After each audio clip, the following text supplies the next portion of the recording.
bẹ̀rẹ̀ school débí àǹtí mi tó mú mi wá sí Ekìrìn Àdé bí transfer gbé wọn. tí màmá wò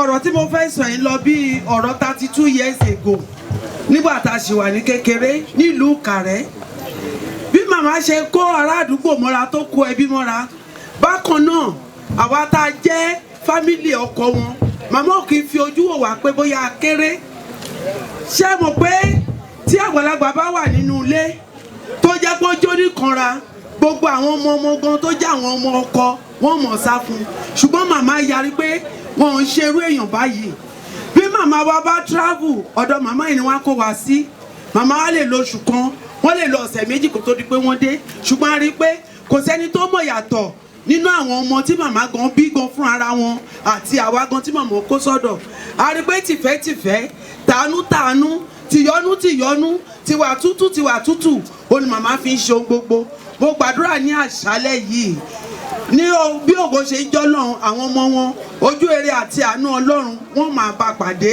àánú Ọlọ́run yóò tó fún níbikíbi tí wọ́n bá lọ màmá ìjọ oníwà tútù ó sì jọ onírẹ̀lẹ̀ ọkàn màmá mi bí màmá mi ṣe jẹ́ ọmọ kékeré sí wọn àǹtí pẹ̀lú ìbẹ̀rù ni màmá yóò mọ̀ tẹríba fún wọn wọ́n sọ pé màmá mi jẹ́ ọmọ kékeré gbogbo wa nínú ilé ìtẹríba àǹtí igbá àǹtí ọmọ kékeré àǹtí bí màmá ṣe máa wí nìyẹn so olúwa yóò lọ́ra ẹ̀mí àwọn ọmọ wọn ẹ̀mí wọn yóò gùn lógo Ọlọ́run. Amen.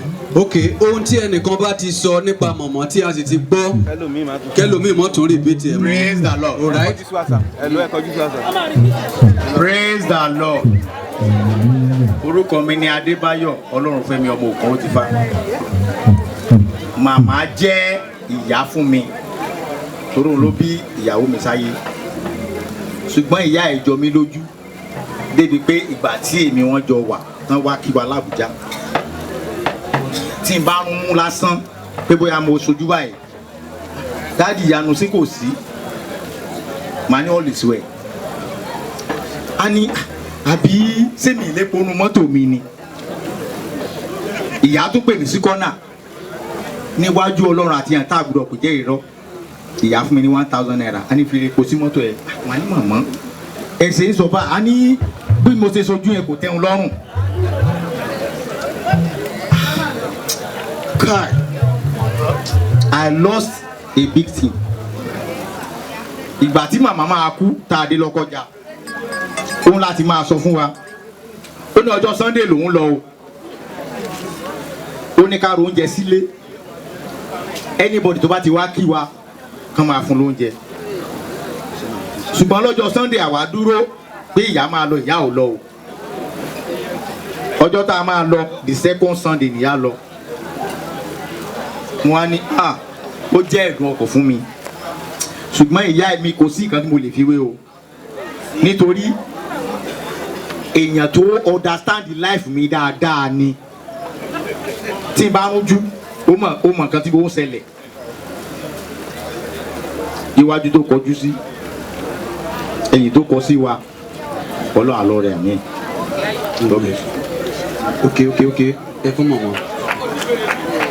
Praise the Lord. Màmá jẹ́ wọn mọ ìgbà tí èmi àtọkọ mi ṣì wà lójú ọ̀nà wọn mọ̀ pé màmá kì í ṣe ìyá ọkọ mi gangan wọn rò pé nítorí ibẹ̀ lèmi àtọkọ mi ti máa pàdé tá a máa sọ̀rọ̀ tí bá débẹ̀ màmá ní ọkú ẹ̀lẹ́ wọ́n lé kó mú ice cream wọ́n ní màmá mi mú ice cream ní àbábẹ́ ìjà ò mú ice cream màmá ṣàṣe bí ọmọ very nice then kò tí ì tó bí oṣù bíi 3 sí 2 àbọ̀ sí àṣegbà tó bá ní màmá mu nìyẹn èmi àti àna wọn kan bó ṣàfọ́sí àna wọn yẹn pé ó yá já lọ kí màmá jẹ́ ká lọ kí màmá sọ wá jọ lọ kí màmá màmá ṣáà ń ṣe mọ̀ gẹ́gẹ́ bí àgbàlagbà wọ́n ṣáà bá sọ̀rọ̀ ṣe gbọ́ ẹ̀ àwa lè má wọrí àtọ́ àkí so mama is a night grandma good night grandma so màá dá púpọ̀ sí wa. mo kí i ní orúkọ Jésù Kristi mo sì dúró láti sọ pé kí àwọn bàbá wa nínú. Married mama from her marriage till she slept in the Lord.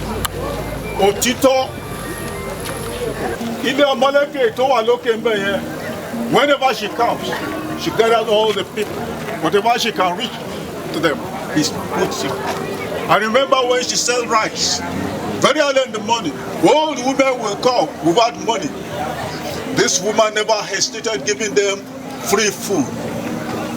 Though they said there is no free lunch anywhere, but in her pot, she provided free food. Ladies and gentlemen, if the brethren could give me the whole day, I talk.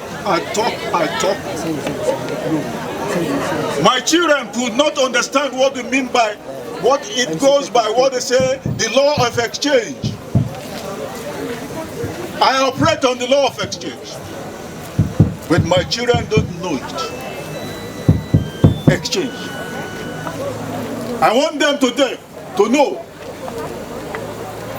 Nike, we thank you for giving us that beautiful lady. Her character moves her. Anywhere she is, she's known. She's known. She was known Mama Yahoo Leke. From Yahoo Leke, she became Mama. From Mama, she became Yahoo. Hallelujah. Hallelujah. Adúpẹ́. Praise the Lord. Bẹ́ẹ̀ni bàbá ti sọ pé táwọn bá fẹ́ sọ̀rọ̀ wípé àwọn lè sọ̀rọ̀ di àárọ̀ ọ̀la ṣùgbọ́n àsìkò mìíràn wà tó jẹ́ wípé ọ̀rọ̀ á wà kò ní sáyè irú àsìkò yẹn ni àṣálẹ́ yìí. So I will tell very much land to be possessed. We pray the Lord will bless the reading of His word in Jesus' name.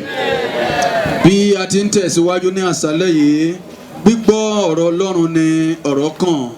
Àwọn bàbá wa Reverend MK Àkànbí àwọn ni Ọlọ́run ti palẹ̀ mọ́ láti bá wa sọ̀rọ̀ látinú ọ̀rọ̀ Ọlọ́run wá. Àwọn ni oníwàásù wa ní Ògo Olúwa Baptist Church ní Gà ní Ìkìrìn Àdé. A gbàdúrà yìí pé bí a ti ń gbọ́ ọ̀rọ̀ náà yóò ṣe wá ní ìbùkún ní orúkọ Jésù. Hallelujah. Hallelujah. Adúpẹ́ lọ́wọ́ Ọlọ́run fún àǹfààní ńlá èyí tí a rí gbà lénìí tí kù mọ́mọ́ sì ń kọ́ wa lẹ́kọ̀ọ́ wípé ọjọ́ kan ni gbogbo wa yóò lọ. Pẹ̀lú orí ọ̀fẹ́ Ọlọ́run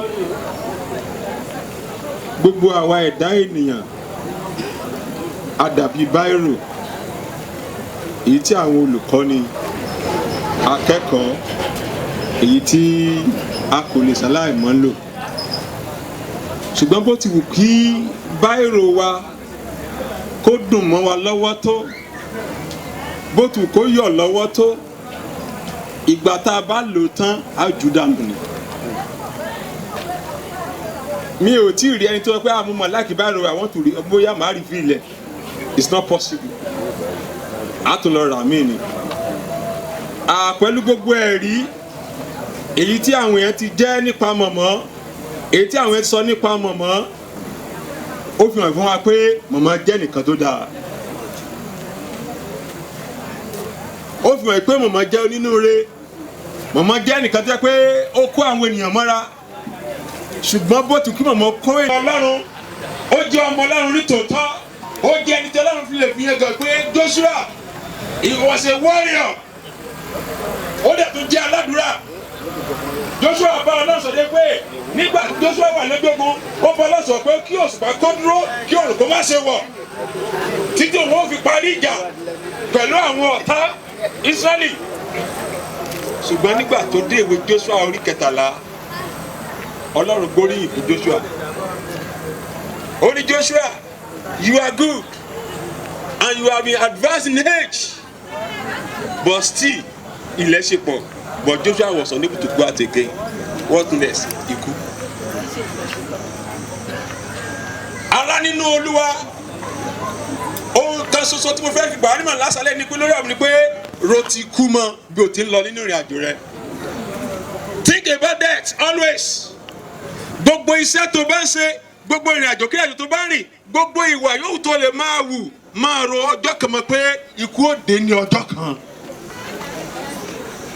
A ò rí ògùn ikú ṣe mọ́ lọ máa lọ kò kú máa kú àkókò ni ò tí tó. Joshua jẹ́ ọmọ Ọlọ́run ní tòótọ́, ó jẹ́ ẹni tó bọ Ọlọ́run rìn, ó jẹ́ ẹni tó jẹ́ pé Mósè gbà níyànjú pé ọ̀rọ̀ Ọlọ́run ò gbọ́dọ̀ kúrò lẹ́nu rẹ̀ tó bá fẹ́ ṣe àṣeyọrí, tó bá fẹ́ lu àlùyọ. Bẹ́ẹ̀ ni Joshua sì ń tẹ̀lé ọ̀rọ̀ yìí, ó sì di ọ̀rọ̀ náà mú. Ṣùgbọ́n nígbà tí àkókò tó sà, Ọlọ́run fúnra rẹ̀ ló sọ fún Joshua pé wò ó, lóòótọ́ ló ṣe dáadáa ṣùgbọ́n ó ti dàgbà. Indirectly ló sọ fún Joshua, palẹ̀ ilé rẹ̀ mọ́, ikú dé. Àwọn ilẹ̀ pọ̀, ìsásíwà tá a fẹ́ ṣe. Ṣùgbọ́n kí ni o ti dàgbà, you can't go out again.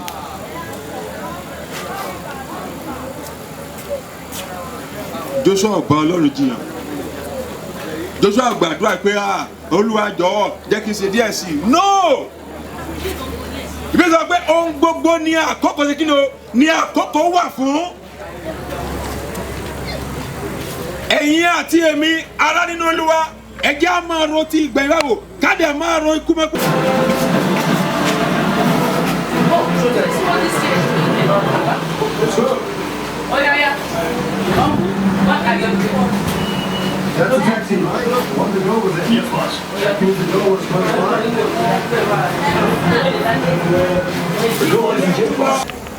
Bá Ọlọ́run rìn kó o sì dúró nínú ohun tí Ọlọ́run sọ fún ọ.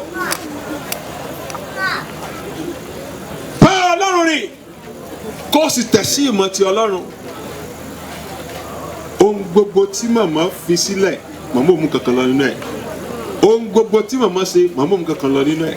Ìgbà tí Ọlọ́run sọ fún Joshua pé ó ti gbó Joshua mú kankan kúrò mẹ́. Iṣẹ́ ni ìwé Joshua orí 13 fi sọ fún èmi àtẹ̀yìn pé kò sí ẹ̀dá alààyè kan iṣẹ́ tó ń pariwo lélẹ́yìí tí ò jẹ́ kó ráyè ti Ọlọ́run, ò ráyè ṣọ́ọ̀ṣì, ò ráyè ti ẹbí, ò ráyè ti ará. Don't disturb me sir, ò lè parí iṣẹ́ tó ń fi kúrò láyé. Òun ni Ọlọ́run sọ fún Joshua ní. Ọlọ́run wá bẹ̀rẹ̀ sí ní sọ fún Joshua àwọn ilẹ̀ tó sì kù, àwọn iṣẹ́ tó sì kù tó yẹ kí Joshua ṣe. Oníṣìgbọ́n Joshua kò ti gbó. Iṣẹ́ ni wọ́n ń pariwo káàkiri, iṣẹ́ ló ń kégbe káàkiri pé iṣẹ́ ni ò jẹ́ kó ráyè, ó lè parí iṣẹ́ tí wàá fi jáde láyé. Ó bá ṣàánú ara rẹ kó fúnra rẹ ní ìsinmi. Gbogbo tó ń lé láyé tán bá kó sínú pósí pẹ̀lú ẹ, mo fún ọ níjọ́ méjì, wọ́n á gbọ́ ọ̀pẹ níta. Béèrè pé a kò mú ohunkóhun wá sí ayé, a ò sì ní mú ohunkóhun lọ. Ó ní ìhòòhò la wáyé, ìhòòhò láti ṣẹ́kẹ̀ẹ́ là padà. Ìwọ Timothy kejì orí 6 ẹsẹ̀ 6. Godliness with contentment is a great gain. Ẹsẹ̀ 7 rẹ̀ wá sọ fún wa pé a kò mú ohunkóhun wá sí ayé, a ò sì ní mú ohunkóhun jáde lọ. Gbogbo tí mo jẹ ẹbí mi, gbogbo tó jẹ ẹbí rẹ kò ju ẹsẹ̀ 6 péré lọ. Gbogbo tó dára tó rò pé ó gbélé ayé ṣẹṣà, lọ́jọ́ tí ẹ̀mí ẹ̀ bá ti bọ́, ohun gbogbo parí. Olóyè ní ìgbẹ̀yìn ni mo rò tí mo sì gba Jésù gbọ́, ọba mímọ́ olóore jẹ́ kí gbẹ̀yìn mi dára. Tí ìgbẹ̀yìn rẹ bá máa dára, mo ṣe parí ọ̀rọ̀ mi ó kù sọ́wọ́ rẹ o. Báírò ni ọ, báírò sì ni mí. When I'm through with God, I will be deposed and thrown out of the house. And likewise you too. Nígbà tọ́lọ́run bá parí pẹ̀lú rẹ tán, tó ní àkókò rẹ ti tó, kò sí nǹkan kan tó kù fọmọ láyé, a ó pa àwọn ẹ̀rẹ̀ náà mọ́. Gbà tó fi di ọ̀la, a ti gbé màmá sí ilé ìkẹyìn. Ẹsẹ̀ 6 ló máa parí ìrìnàjò. Ṣùgbọ́n tí ìgbẹ̀yìn rẹ bá máa dára, tí ìgbẹ̀yìn bá máa dára, ó kù sí ọwọ́ rẹ. Ìbádà kó bá Ọlọ́run rìn lónìí, ìbádà kó súnmọ́ Ọlọ́run ẹlẹ́dàá rẹ, bí pé wá Olúwa nígbà tí a lè rí, ẹ pè é nígbà tó wà nítòsí. Ìgbà tí ikú ò tí ì kanlẹ̀kùn lé rẹ, àǹfààní ní fún ọ bàbá màmá láti gba Jésù gbọ́ gẹ́gẹ́ bí Olúwa àti olùgbàlà rẹ. Lẹ́yìn ikú ìdájọ́ ló kù. Ṣùgbọ́n kí ìdájọ́ tó dé, àárọ̀ ìmọ̀mọ́ lónìí pé wọ́n gbélé ayé sí rere, wọ́n tọ́jú ẹbí wọ́n tọ́jú ará wọ́n tọ́jú iye kan ṣùgbọ́n kí ni ìwọ fẹ́ gbé ayé sí kí la ó sọ nípa tirẹ̀ tẹríba àjàgbà rẹ bá Ọlọ́run rẹ sọ̀rọ̀ àǹfààní kan tó sì ní lónìí Olúwa ràn mí lọ́wọ́ kí n má bàa padà. All I know is that right now we need Mahira to be here with us to help us out. Mahira should have been here right now. But now neither Karan nor Mahira.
Wá bá mi gbé alẹ́ fẹ́rẹ̀ lẹ́tàn.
sada. Oró ikú tá ṣẹ́gun yìí. N ó ṣẹ́gun síbẹ̀ bí ìwọ bá mi gbé. Ṣẹ́gun síbẹ̀ bí ìwọ bá mi gbé.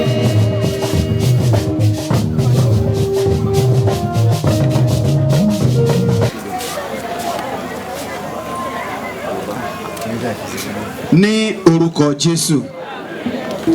Bàbá ní orúkọ Jésù. A dúpẹ́ nítorí wípé ẹ̀yin Ọlọ́run wa ní jẹ́ ayérayé nínú àwọn ọ̀run. Ẹ̀yin ni ọ̀kan lánàá, ọ̀kan lónìí, ọ̀kan títí ayérayé. Ènìyàn tí a bí nínú obìnrin a kọ wípé ọlọ́jọ́ kúkúrú ni. Gbogbo bí ó ti wù kí a pẹ́ tó nínú ayé nítorí pé ẹ ti sọ pé ọlọ́jọ́ kúkúrú la sì jẹ́, wíwá la wá a ó sì lọ ní ìgbà kan. A dúpẹ́ fún ìgbé ayé rere tí ẹ ti ran àwọn mọ̀mọ́ láti gbé. A dúpẹ́ fún ẹbí eléyìí tí wọ́n ti bá ara wọn. A dúpẹ́ fún àwọn ọmọ eléyìí tí Ọlọ́run wá pèsè fún wọn. A dúpẹ́ fún oore ọ̀fẹ́ ẹ̀yin Ọlọ́run nínú ayé wọn. A dúpẹ́ fún gbogbo àwọn tí wọ́n ti sàn kàn pàápàá jùlọ nínú iṣẹ́ rere. Bàbá yín lógo fún gbogbo ohun tí wọ́n ti ṣe nínú ayé ní orúkọ Jésù. Bàbá ẹ gbọ́kàn ọpẹ́ wa. A dúpẹ́ nítorí pé nínú àánú yín òun ló tó àkókò lójú yín tí ẹ sì pe àwọn mọ̀mọ́ sọ́dọ̀. A dúpẹ́ pé lákòókò láti ìgbà tí ẹ ti pè wọ́n sọ́dọ̀ yín ẹ ò fi ìdílé sílẹ̀. Gbogbo ìpalẹ̀mọ́ ẹ ń bá wọn ṣe. Wọ́n fọjọ́ sọ́nà ẹ sì bá wọn lọ́wọ́ sí i. Ohun tí ń bọjọ́ jẹ́, ohun tí ń dọjọ́ rú, ohun tí ń mú kí ojú ọjọ́ kí ó mọ̀ rí bó ti yẹ kó rí ẹ ò jẹ́ kó ṣẹlẹ̀ sí wọn.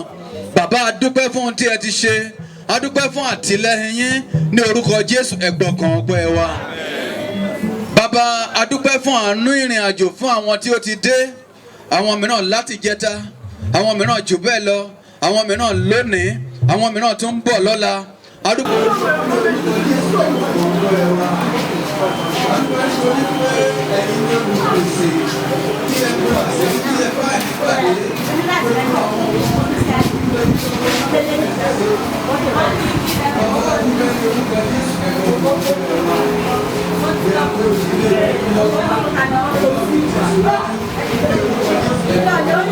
orúkọ Jésù ẹ wá ṣe bẹ́ẹ̀ fún wọn. A gbé wọn sókè sí iwájú yín fún àánú. Ọlọ́run ìyanu ní orúkọ Jésù ẹ máa ṣàánú fún wọn. Gbogbo ohun wọn nẹ̀ tí wọ́n ń béèrè, gbogbo ohun wọn nẹ̀ tí wọ́n ń rò, gbogbo ohun wọn nẹ̀ tí ń kọjá ní ọkàn wọn. Bàbá gbàdúrà ní àṣálẹ̀ ẹ máa gbà á ṣẹ fún wọn. Oore ọ̀fẹ́ ẹ̀yin Ọlọ́run kí ó wà lórí wọn. A fi ìdílé yìí a fi lé yín lọ́wọ́. Bàbá gbàdúrà ìfẹ́ àìṣẹ̀tàn kó máa jọba ní ìdílé yìí. Ohun tó ti dára ní ìgbà tí mọ̀mọ́ wà níbẹ̀ ẹ mú kó túbọ̀ máa dára sí i. Bí a bá rí ibi tí ìpèníjà wà èyí tí kò tí ì dára tó, bàbá gbàdúrà pé kí ẹ bá wa bẹ ibẹ̀ wò bí ẹ ti ń bẹ̀ wò. Ọwọ́ agbára yín ẹ fi di ẹnìkankan mú. Ayìn lógo pé ẹ ti gbọ́. Ǹjẹ́ ìdílé ìdí ọwọ́ yín lẹ́ẹ̀kan sí i? Ìfẹ́ ìṣẹ̀tàn ẹ fi so wọ́n ṣọ̀kan. Ààbò yín kó sì dájú lórí wọn. Ẹ mọ̀ sì fi wọ́n sílẹ̀. A dúpẹ́ pé ẹ ti gbọ́. Ògo ni fún orúkọ yín. Ní orúkọ Jésù Kristi Olúwa àti olùgbàlà wa. Kí hallelujah. Ẹ jọ̀ọ́ à ń bẹ̀ wá ní ọ̀la. Olùdámọ̀ràn ìrẹ̀lẹ̀ àyè àti pé òun bí ẹni ìkẹyìn lórí ìdílé sókè lórí èkúta ilẹ̀.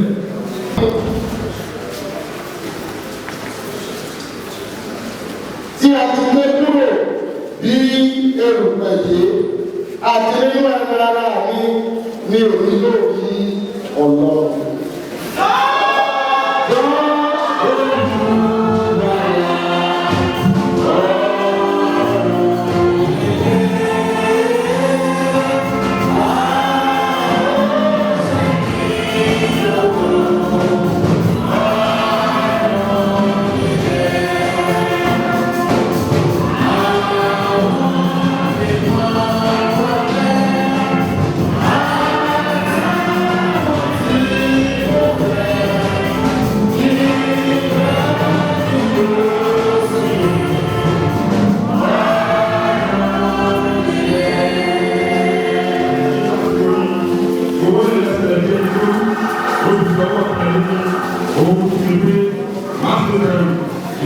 ìtọ́jú àtẹnìlẹ́yìn èmi tó bẹ láàyè tó bẹ láàyè ìdí èsì yóò ti bẹ láàyè àti sí láéláé ó sì kọ́kọ́rọ́ ìjẹ́yìn àti ògo fún yín ní ìparí. 16 verses 19 to 31.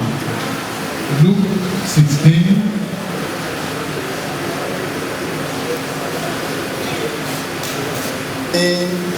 Luke 31. A ó ṣí bíbélì wá sí ìrere Lúùkù orí kẹrìndínlógún. A ó bẹ̀rẹ̀ sí ń kà láti ẹsẹ̀ ìkọkàndínlógún títí dé ẹsẹ̀ ìkọkànlélọ́gbọ̀n. Ẹ jẹ́ kí a gbàdúrà.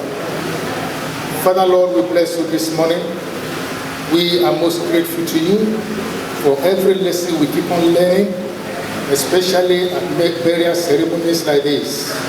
We give you praise for this one, even as we read from your word, that we minister to our lives, we minister to our situations, and we will know you all the more in Jesus' name. As we begin to read, let miracles begin to happen in Jesus' name. And ọlọ́rọ̀ kan wà tí wọ́n aṣọ eléṣẹ́ àlòkù àti aṣọ àlà dáradára, a sì máa jẹ dídùn dídùn lójoojúmọ́. Alágbe kan sì wà tí à ń pè ní Lásárù, tí wọ́n máa gbé wá kalẹ̀ lẹ́bàá ọ̀nà ilé rẹ̀, ó kún fún egbò. Wọ́n á sì máa fẹ́ kí a fi èérú tí ó ti orí tábìlì ọlọ́rọ̀ bọ́ sílẹ̀ bọ́ òun. Àwọn ajá sì wá, wọ́n sì fa ní ojú egbò náà, ó sì ṣe alágbe kú. A sì ti ọwọ́ àwọn áńgẹ́lì gbé lọ sí ọkàn àyà Ábúráhámù. Ọlọ́rọ̀ náà sì kú pẹ̀lú, a sì sìn ní ipò òkú ni ó gbé ojú rẹ̀ sókè. Ó ń bẹ nínú ìṣẹ́ oró, ó sì rí Ábúráhámù ní òkèrè àti Lásárù ní ọkàn àyà rẹ̀. Ó sì ké, ó wí pé, bàbá Ábúráhámù, ṣàánú fún mi, kí o sì rán Lásárù kí ó tẹ orí ìka rẹ̀ bọ́ mi, kí ó sì fi tù mí ní ahọ́n, nítorí èmi jòrò nínú ọ̀wọ́ iná yìí. Ṣùgbọ́n Ábúráhámù wí pé, ọmọ, rántí pé nígbà ayé rẹ ìwọ ti gba ohun rere tirẹ̀, àti Lásárù ohun búburú, ṣùgbọ́n nísinsìnyí ara rọ̀ ọ́, ìwọ sì ń jòrò. Àti pẹ̀lú gbogbo èyí, a gbé ọ̀gbun ńlá kan sí agbede méjì àwa àti ẹ̀yin, kí àwọn tí ó fẹ́ má bàa lè rí kọjá láti èdè lọ sọ́dọ̀ yín, kí ẹnikẹ́ni má sì lè di ọ̀gbun rí kọjá tọ̀ wá wá. Ó sì wí pé, ǹjẹ́ mo bẹ̀ ọ́ bàbá, tí kí ìwọ kí ó rán lọ sí ilé bàbá mi, nítorí mo ní arákùnrin 5 kí ó lè rọ̀ wọ́n kí wọ́n kan kí ó má bà wá sí ibi oró yìí pẹ̀lú.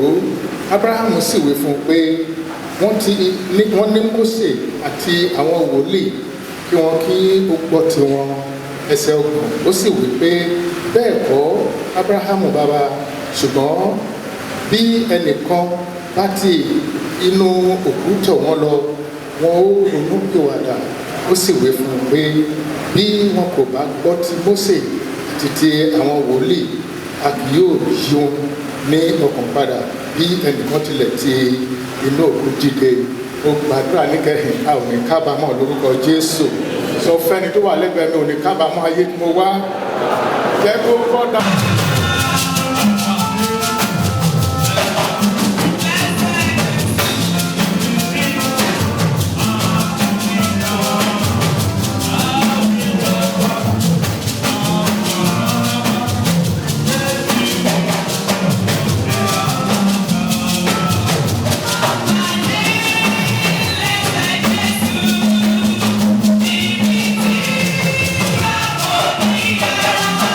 Sorry.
ẹsẹ̀ ìkọkànlélọ́gbọ̀n. Èyí sì sọ fún wa nípa ọkùnrin ọlọ́rọ̀ àti Lásárù. Ayé àwa lẹ́nu wípé a pe àwọn méjèèjì ní alágbe ni wọ́n, alágbe làwọn méjèèjì. Ibi tí kálukú ti ṣàgbé ló yàtọ̀ síra wọn. If you look into the text that we have read, that is Luke chapter 16 verses 19 to 31, we call them two beggars. You may be surprised that we call them beggars. Yes, indeed they are beggars, because the first one begged here on earth, and the second one begged in the hereafter. I pray you will not be a beggar in heaven in Jesus' name. Ibi tí àwọn méjèèjì ti tọrọ yàtọ̀ síra wọn lótìtọ́, tí a bá sì kíyèsí, èyí ni òwe kan ṣoṣo níbi tí a rí wípé Jésù ti dárúkọ. Gbogbo àwọn òwe tó kù kì í sábà dárúkọ afúrúgbìn kan fúrúgbìn, eléyìí ṣe báyìí kì í dárúkọ èèyàn sí i. Ṣùgbọ́n níbi tí ó ti pa òwe yìí, ó fi orúkọ sí i. Lára àwọn orúkọ tí a dá nínú passage yẹn, ó ní orúkọ Lásárù. Lásárù tí a ń sọ̀rọ̀ báyìí kì í ṣe Lásárù tí Jésù jí dìde ní inú ìwé Jòhánù orí 11, kì í ṣe òun. Lásárù mìíràn tún ní eléyìí. Orúkọ mìíràn tá a dá níbẹ̀ ní Ábúráhámù. Orúkọ mìíràn tí a tún dá níbẹ̀ ó ní orúkọ àwọn bíi wòlíì, orúkọ Mósè. A ò dárúkọ ọkùnrin ọlọ́rọ̀ yìí, ṣùgbọ́n àwọn ènìyàn wá orúkọ fún un nínú passage yẹn. Wọn ò dá orúkọ ẹ̀, wọ́n sọ pé àti ọlọ́rọ̀. Àwọn ènìyàn wá wò wípé kí lorúkọ tó yẹ kó máa jẹ́. Orúkọ tí wọ́n wá fún un ní Dice, D-I-V-E-S. Mr. Dice ló jẹ́ nítorí wípé ìtumọ̀ Dice èdè Greek ẹ̀ ò ní ọlọ́rọ̀, èdè Latin ò ní ọlọ́rọ̀. So àwọn èèyàn láti provide orúkọ fún arákùnrin wípé kì í jẹ́ ká máa pè ní Dice. So nígbà tí a bá wo passage yìí tí Jésù ti kọ̀wé yìí, bó sì ṣe dárúkọ, ó sì àfiwé ohun tí ń bẹ nínú ayé, ó sì fi wé ohun tí ń bẹ ní ọ̀run pẹ̀lú àwọn ẹ̀kọ́ tó ṣe pàtàkì.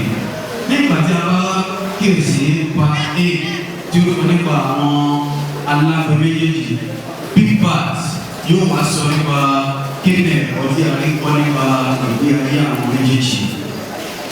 Nípa A tí à ń sọ̀rọ̀ bá ti ṣe ilé àkọ́kọ́, Bíbélì sọ fún wa nípa alágbe àkọ́kọ́.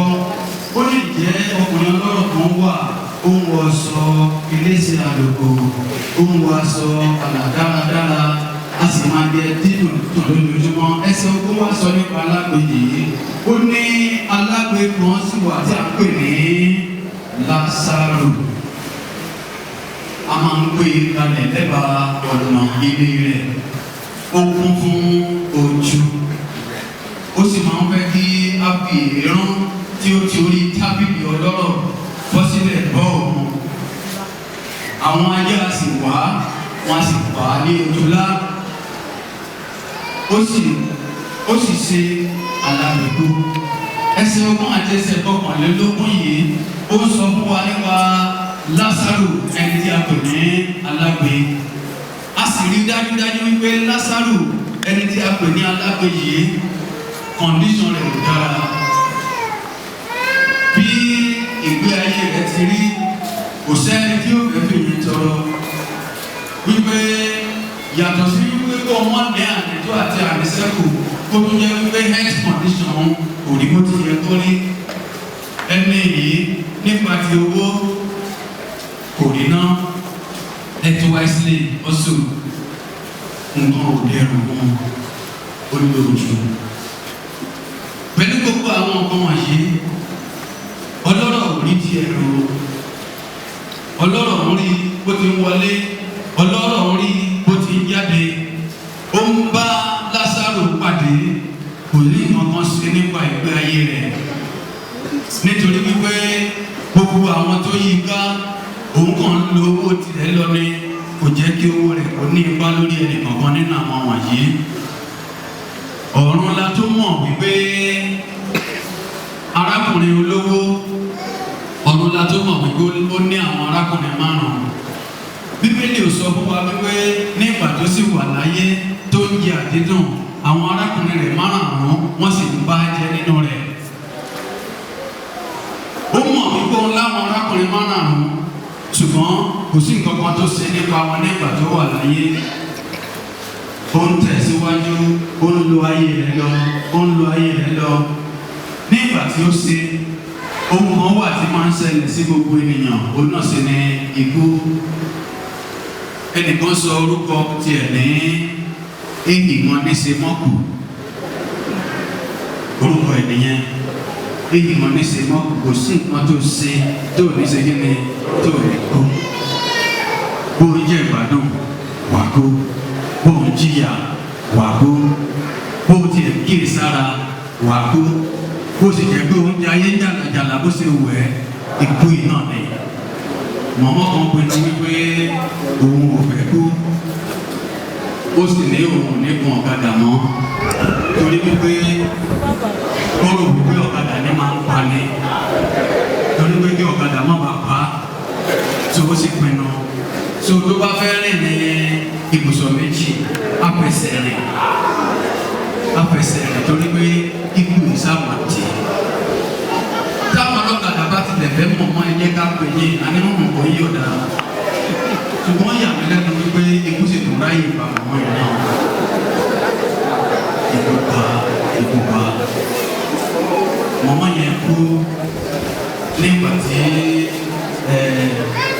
ó ní stroke and after 7 days tí ó ní stroke he go come out of it ó sì kú ẹni tí ò bẹ̀rẹ̀ kó sórí ọ̀kadà stroke náà sì tún wà pa ẹlòmíràn alágbára ni a sọ pé a kò sẹ́ni tó lágbára bíi lágbájá gẹ́gẹ́ bí ẹni ọkùnrin tí wọ́n pè ní Alexandra wọ́n ní ó kọ́ńkà gbogbo ayé wípé ṣùgbọ́n ẹ̀kan ló kọ́ńkà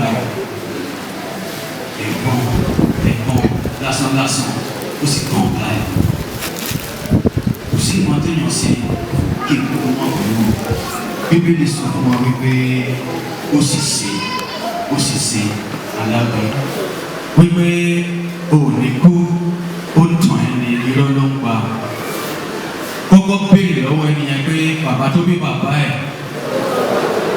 níbo ló wà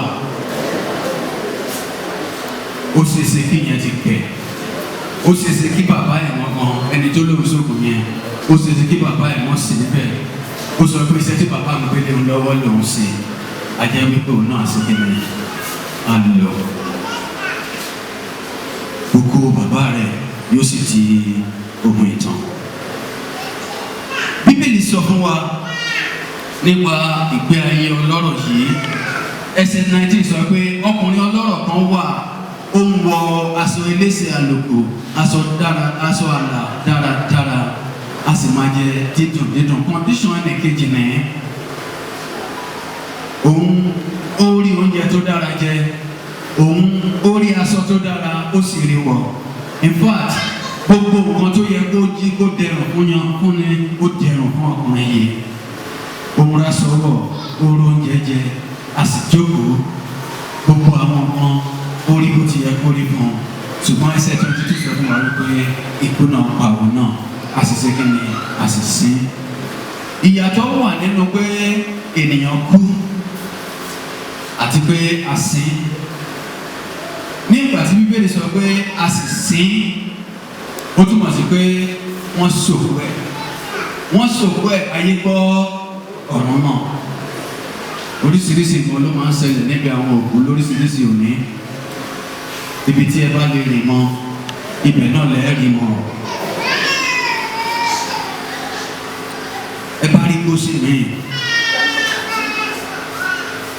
ṣe ni wọ́n ṣẹ̀ṣẹ̀ máa kún apá ẹ̀ torí pé aeroplane ni wọ́n fi ṣe sínú àpọ́n apá ẹ̀kọ́ tó lè wọnú sàárè nítorí bàálù tó fẹ́ gbé ẹni yẹn àwọn tí ó pẹ́lẹ̀ wọn mọ̀ wípé kó ṣe bàálù ni wọ́n fẹ́ fi gbé so wọ́n ní láti rí apá méjèèjì kó tó di wípé kò sì lè wọlé òmíràn ọkọ̀ ni òní wọ́n fi gbé jáde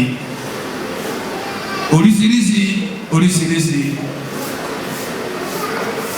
mo rí òkú kan lọ́jọ́ kan àwọn dọ́tíkà jó ijó yìí kò sí bí wọ́n ṣe fi jó wọ́n borí ìta kan á fi gbé ìyá ẹ̀ ó pẹ́ wọ́n fẹ́ rìn pé ó pẹ́ wọ́n sùnlẹ̀ adẹ́ ìdílé akẹ́sẹ̀ wọn sókè á fi gbé ìyá ẹ̀ ìjó ló ń yẹ bẹ́ẹ̀ wọ́n jó chọ́ọ̀chì tí mo sọ yìí chọ́ọ̀chì Anglican láti lọ ṣe òkúta sọ yìí àwọn Anglican priest wọn sábà tẹ̀lé òkú bí àwa ti máa ń tẹ̀lé lọ ibi tí wọ́n ti ṣe tọ́ bá ti tẹ̀ ẹnu ọ̀nà wọ́n ṣe kéde wọ́n ṣe ìsìnkú lẹ́nu ọ̀nà church eérú fún eérú erùpẹ̀ fún erùpẹ̀ àti erùpẹ̀ fún erùpẹ̀ àwọn àlùfáà sì padà lọ sí inú ilé ìjọsìn àwọn ọmọ ológun máa ṣe kéde wọ́n máa bójútó wọ́n dábìrì fún wa lẹ́nu ọ̀nà ní ọjọ́ tá a wéyè eva àwọn dàtíkà ọ̀dà bíi pé wọ́n tú kẹ̀kẹ́ sílẹ̀ ní fírì ó wá di ìjọ irú ìjọ tí wọ́n bá lè jó kán máa jó so wọ́n jó ìjọ yìí odidi wákàtí méjì a ò ti dé ilé níbi tá a ti ṣe òkú yìí orí ijó la sì wà àwọn tó sì ń kan ìwé yẹn wọ́n kàn wọ́n jó ijó yẹn ṣùgbọ́n yà mí lẹ́nu lẹ́gbà tí wọ́n jó gbogbo ijó yìí náà wọ́n sì tún padà gbé màmá ìsìn mi mọ̀ pé màá tún gbé sí wọ́n sin màmá àtúrí kan náà èyí ìṣẹ̀lẹ̀ ní agbègbè ibi tí mo ti wá síbí ní mọ̀bàmọ̀ local government bàbá yẹn ó ní opportunity láti jẹ́ ẹni tí ó dàgbà díẹ̀ she was able to reach 123 years ẹ̀sùn àwọn àlùfáà lọ wá bìkan jòkó sí kì í ṣe lé ní wọ́n ti sòkó ẹni yìí bí ibojì ni àwa lọ wá abẹ́gi kan tó tutù àwa náà jókòó sábẹ́ kí á ń sọ̀rọ̀ ìtàn oríṣiríṣi ìgbà tí wọ́n fi sòkó ìfún 15 minutes wọ́n ní dáàdì àtìlẹ́dì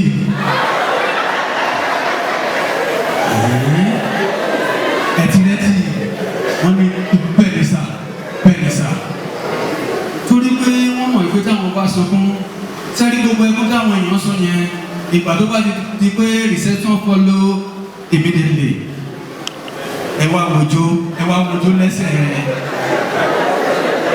àwọn tó ń sọ fún lẹ́yìn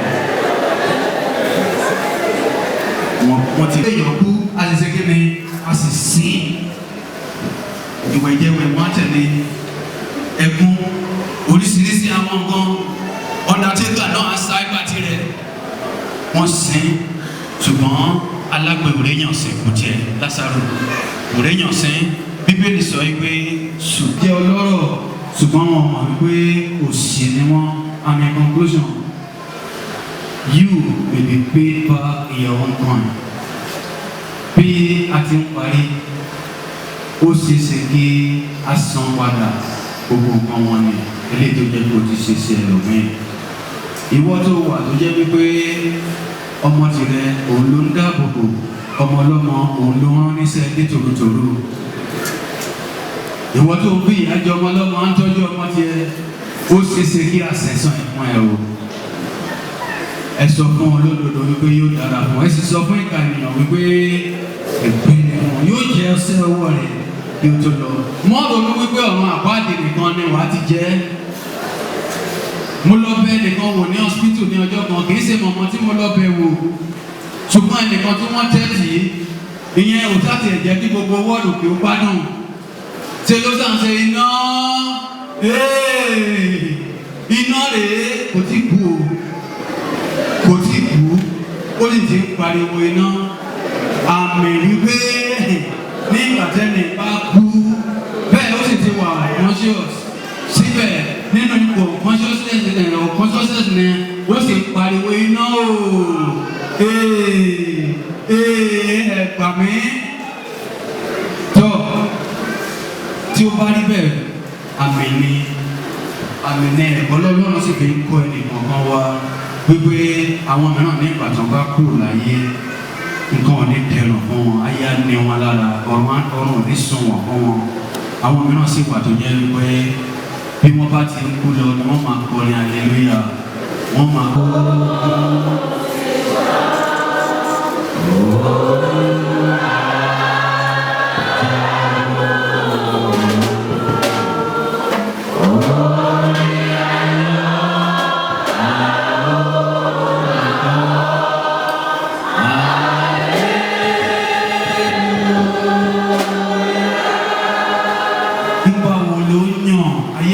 Ti yàn arákùnrin àti arábìnrin ipa wo ló yàn o ti gbọ́ ti Lásárù sì ti gbọ́ ti ọlọ́rọ̀ ní àárọ̀ yìí bóyá o wà lára àwọn tí ń fa ayé níní lára kò sí nǹkan tí ó wà ní ìkáwọ́ rẹ tí ò ní fẹ́ ṣe bí ọlọ́run ni ẹ́ bẹ́ẹ̀ wà kú lọ́jọ́ kan bóyá o wà nínú àwọn wọ̀nyí ọlọ́run sì ń bá ọ sọ̀rọ̀ láàárọ̀ yìí nípa ọ̀rọ̀ yìí ó fẹ́ ṣe àtúnṣe ìgbà tó ti lè mí sínú alẹ́ mí síta àyè àtúnṣe wà tẹ́lẹ̀ lè bá kókó lọ́rùn rẹ̀ sọ̀rọ̀ you can make up you can make it up now. Shall we go now? Nínú ìrìn àjò mi lẹ́ni mo kọrin ó tọ́ka sí Kálífárì síbi ẹ̀jẹ̀ náà ìlànà.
equally that has done up with grace our mother, final burial, and thanksgiving service.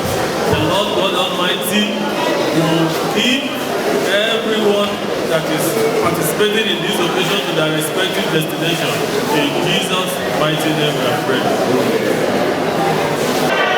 So amọ̀rírì ohun tí ẹ ṣe ó sì di àyè pàtàkì nínú ìjọ lágbára Ọlọ́run yóò sì di lílò láìpẹ́ a ó máa rí máa rí wípé ní ọ̀pọ̀lọpọ̀ ìgbà conflict máa ń wà lẹ́rìn àwa tá à ń sọ̀rọ̀ àtàwọn tó ń kọrin àwa lè pín báyìí níbi tí a bá dé yìí so that.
lẹ́ẹ̀kan sí adúpẹ́ dá ọpẹ́ wa.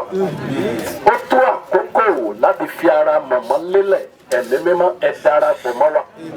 Gbogbo tí ń ṣe májẹ̀mú òkùnkùn láyìíká àti agbègbè yìí lórúkọ Jésù ọyẹ wọnú ìgbèkùn lọ báyìí. Ìwà láàyè Jésù kó darapọ̀ mọ́ wa. Ògo Ọlọ́run kó sì kó jáde lórí ètò. Ìbùkún tó ń bẹ lórí ètò yìí bàbá a béèrè pé kẹjẹ kó jẹ́ ti àwa àyànfẹ́ yín. Ọlọ́run ẹ ṣe bẹ́ẹ̀ fún wa. Jésù Olúwa wa. Hallelujah. Ẹ má sì jẹ́ kí ọkàn yín dàrú. Ẹ gba Ọlọ́run gbọ́. Ẹ sì gbà mí gbọ́ pẹ̀lú. Bí mo bá sì lọ pèsè àìsílẹ̀ fún yín, èmi ó tún padà wá. Èmi ó sì mú yín lọ sọ́dọ̀ èmi tìkára mi. Pé níbi tí èmi wà, kí ẹ̀yin kí ó lè wà níbẹ̀ pẹ̀lú. Bí mo tilẹ̀ ń rìn láàrin àfonítòjì òjijì ikú, èmi kì yóò bẹ̀rù ibi kan nítorí tí ìwọ wà pẹ̀lú mi. Nítorí a ti jí Kristi dìde kúrò nínú òkú, ó sì ti di àkọ́bí nínú àwọn tí ó sùn. Nítorí ẹran ara èèyàn dàbí koríko ìgbọ̀nrún. Níwọ̀n ìgbà tí ó wu Ọlọ́run Olódùmarè nínú àánú rẹ̀ ńlá láti gbọ́ ọkàn arábìnrin wa, Madam Abigail Ẹ̀bùn Ambolo sí ọ̀dọ̀ ara rẹ̀ bí ó ti ń fi èyí sílẹ̀ lọ sí ọ̀dọ̀ rẹ̀ ní ilé ayérayé. Ó di iṣẹ́ wa láti gbé ara ti ìdìbàjẹ́ ìgbìn. Nítorí náà gbogbo àwa ọmọ ẹ̀kan ṣoṣo la máa bù á sì drop ẹ̀ lẹ́ẹ̀mẹ́ta. Ibi tí mo mọ̀ pé ilẹ̀ máa wà nítòsí ibi tá a bá wà. Ẹ mọ́ ṣẹ̀ṣẹ̀ dúró de shovel. Just use your hand, pick sand. We are going to drop it 3 times. Nítorí náà àwa fi ara rẹ̀ fún ilẹ̀ erùpẹ̀ fún erùpẹ̀ ó yá gòrò.